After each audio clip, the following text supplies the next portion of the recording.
Welcome to Pop Culture Icons. I'm your host, Maya Starr. Today on Pop Culture Icons, imagine wielding words with such reckless abandon that they ignite a firestorm of controversy and cost millions. Today, we uncover how Howard Stern's journey from shock jock to seeker of truth reveals the surprising price of freedom, and how you too can turn your perceived weaknesses into your greatest strengths. Static crackles through a dimly lit college radio booth.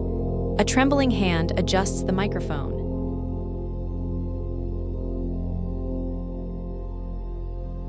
It's 1973 at Boston University's radio station, and Howard Stern is about to broadcast his first show. Within hours, he'll be fired. Within decades, he'll transform American media forever. But this isn't just another story about shock jock success. This is about the price of authenticity and what happens when the persona you build becomes the prison you need to escape. Picture yourself as the perpetual misfit. That was young Howard in Roosevelt, New York, a predominantly black neighborhood where his gangly frame and awkward demeanor made him stand out like a sore thumb. The rhythmic pulse of street life and warm family gatherings happened around him, but never quite included him. Through his bedroom window, he watched the world through an invisible barrier, absorbing every detail while feeling forever separate. You might recognize this feeling, the desperate need to be seen, to matter, to make your mark. For Howard, the radio became his sanctuary. While other kids played sports, he spent hours practicing different voices, creating characters, and dreaming of the day when everyone would have to listen.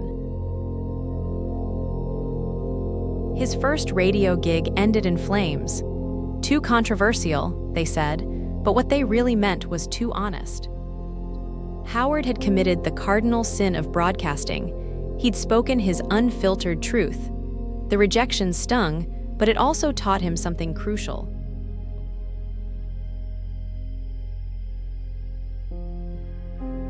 This decision would define the next chapter of his life. At WNBC in New York City, Howard didn't just push boundaries, he obliterated them.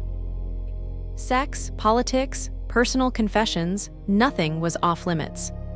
While other DJs played it safe, he turned radio into raw theater, creating a new language of broadcast authenticity that would influence generations. But freedom has a cost. The FCC fines piled up into the millions, advertisers fled, religious groups protested outside the station. Every morning, Howard walked through a gauntlet of anger to reach his microphone. Yet each attack only convinced him he was onto something real. When you strike a nerve, you know you've found truth. Think about your own life. How often have you held back your authentic self for fear of judgment? Howard's early career poses a challenging question. Is it better to be liked for a facade or hated for who you really are? K-Rock became his pressure cooker. The studio throbbed with nervous energy. Phones ringing off the hook, producers scrambling to hit the delay button, celebrities walking into interviews never knowing if they'd leave in tears or triumph. Howard's show wasn't just pushing boundaries anymore. It was redefining what radio could be. Then came the Selena incident. In 1995, after beloved singer Selena Quintanilla's tragic death, Howard played gunshot sounds over her music and mocked her grieving fans. The backlash was immediate and devastating. For the first time, he couldn't hide behind his shock jock persona. The pain he'd caused was real, visible, and impossible to ignore. This moment forced Howard to confront an uncomfortable truth. The same voice that had liberated him had become a weapon. The outsider who'd once felt powerless now wielded immense power to hurt others. Something had to change. If you're enjoying pop culture icons, please like, subscribe, and scan the QR code for our free 7-day email course, The Fame Formula.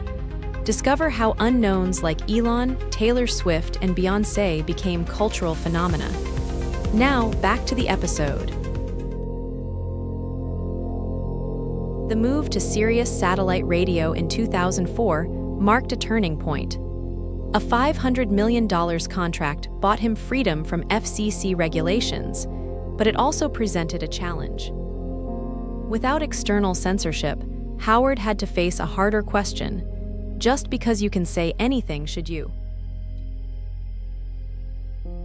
What happened next surprised everyone. The man who'd built his empire on outrage began to evolve. His interviews transformed from ambush journalism into masterclasses in human connection. Instead of going for the jugular, he learned to listen. The same sensitivity that had once made him an outsider now allowed him to draw out his guests' deepest truths. Think about that transformation. The very trait he'd tried to overcome, his raw sensitivity, became his greatest strength.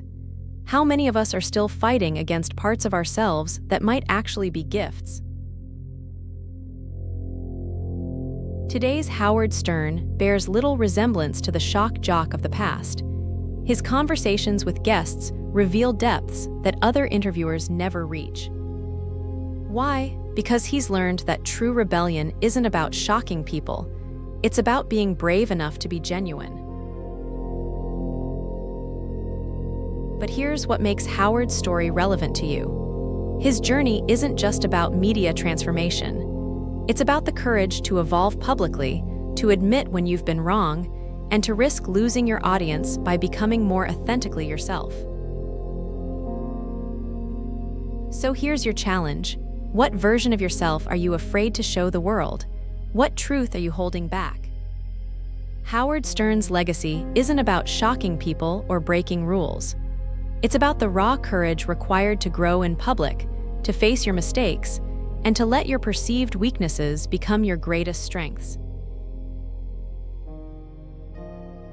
In the end, the voice that once declared, "I'm going to offend you," found a greater purpose, teaching us that our most powerful weapon isn't our ability to shock, but our capacity to change. The real revolution isn't in breaking rules. It's in breaking free from the personas we create to protect ourselves. Remember, you don't need a radio show to start your evolution. You just need the courage to look at yourself honestly and ask, what truth am I ready to tell? What growth am I avoiding?